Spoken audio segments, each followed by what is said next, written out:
Welcome to part 2 of Gavi trip. നമ്മളങ്ങനെ കൊട്ടിക്കറക്കൊക്കെ കഴിഞ്ഞിട്ട് പിന്നെ പോയത് ഡാമുകൾ വിസിറ്റ് ചെയ്യാൻ വേണ്ടിയിട്ടാണ്. ഡാമുകളിലേക്ക് പോകുന്നതിന് മുമ്പ് തന്നെ നമ്മളൊരു ഫോറസ്റ്റ് വഴിയായിരിക്കും ഡാം വിസിറ്റ് ചെയ്യാൻ പോകുന്നത്. ആ പോകുന്ന വഴിയിൽ ഈ പണ്ട് കാലത്ത് ബ്രിട്ടീഷുകാർ യൂസ് ചെയ്ത ഇൻസ്ട്രുമെൻറ്റ്സ് ഒക്കെ ഉണ്ടാവുമല്ലോ, അതിൻ്റെ അവശിഷ്ടങ്ങളാണ് ഈ ഒക്കെ കാണുന്നത്. ഇതൊക്കെ നമുക്ക് ഡീറ്റെയിൽ ആയിട്ട് നമ്മുടെ കൂടെയുള്ള ടൂറിസ്റ്റ് ഗൈഡ് ഡീറ്റെയിൽ ആയിട്ട് പറഞ്ഞു തരും.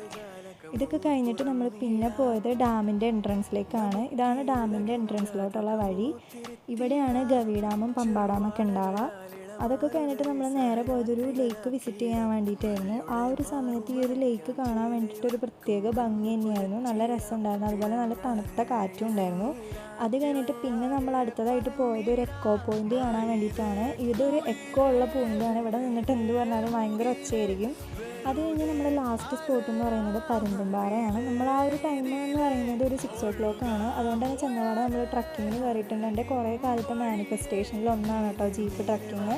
വൺ ഓഫ് ദി ബെസ്റ്റ് അഡ്വഞ്ചറാണ് ഇത്. ട്രക്കിങ്ങിന് കയറി ചെന്നിട്ട് അവിടെയുള്ള ഹില്ലിൻ്റെ മുകളിലുള്ളൊരു വ്യൂ ആണ്. ഇതൊക്കെ കഴിഞ്ഞ് കഴിഞ്ഞപ്പോൾ നമ്മുടെ ബസ്സിൽ ഭയങ്കര ആട്ടവും പാട്ടൊക്കെ ആയിരുന്നു. അതൊക്കെ കഴിഞ്ഞ് നമ്മൾ നേരെ വീട്ടിൽ പോയി. അപ്പോൾ ബൈ ഗൈസ്.